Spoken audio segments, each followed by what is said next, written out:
Donald Trump went to social media and he said open the fucking strait. कह रहा है कि straight of Hormuz खोलो, नहीं तो इतने बॉम्ब मारूंगा। पहले भी कह रहा था मारता नहीं है, लेकिन उसने अब क्या कहा है कि bridge day, it is going to be bridge day, सारे ब्रिजेस उड़ा दूंगा। राइट, लास्ट में एक रिलीजियस रेफरेंस भी उसने किया। राइट, तो provoking Iran.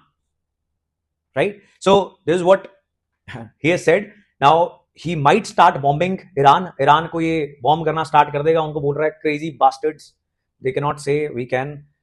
So now Donald Trump was a reality TV star.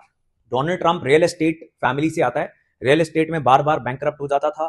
America की सरकार बिजनेसेस को बचाती है तो पैसा मिल जाता था, जितनी भी देनदारियां होती हैं उसको माफ कर दिया जाता था।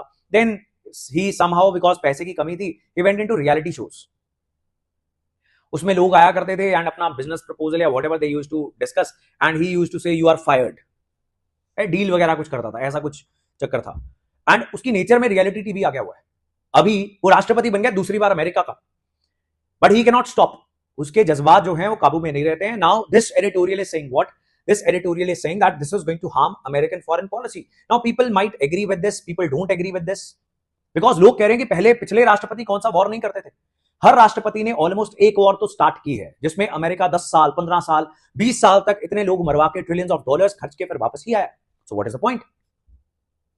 The only difference is that Donald Trump is launching some tweets. वो सोशल मीडिया पे जाके 4 गाली लिख देता है। कर तो वही रहा है ना जो बाकी सारे राष्ट्रपति करते हैं। He just wants some attention. But now the trouble for us is, हमारे लिए क्या इंपॉर्टेंट है? हमारे लिए इंपॉर्टेंट है कि ये जो डोनाल्ड ट्रंप की अनप्रिडिक्टेबिलिटी है, और ये जो डोनाल्ड ट्रंप ने एक सेट पैटर्न था, एक इंटरनेशनल ऑर्डर था, जिसमें अमेरिका, वेस्टर्न यूरोपियन कंट्रीज ये कुछ चीज किया करती थी, एंड बाकी सारी दुनिया को पता था कि ये क्या इनसे एक्सपेक्ट करना है। नाउ ये आपस में लड़ पड़े। स्टेट ऑफ हॉर्मुज बंद है, डोनाल्ड ट्रंप धमकियां दे रहा है, ईरान के सीनियर मोस्ट पॉलिटिशियंस, लीडर्स मरते जा रहे हैं, लेकिन वो खोलने को तैयार नहीं है। और जितनी ये वॉर बढ़ेगी उतने इकोनॉमिक क्राइसिस बढ़ेंगे हमारे लिए भी।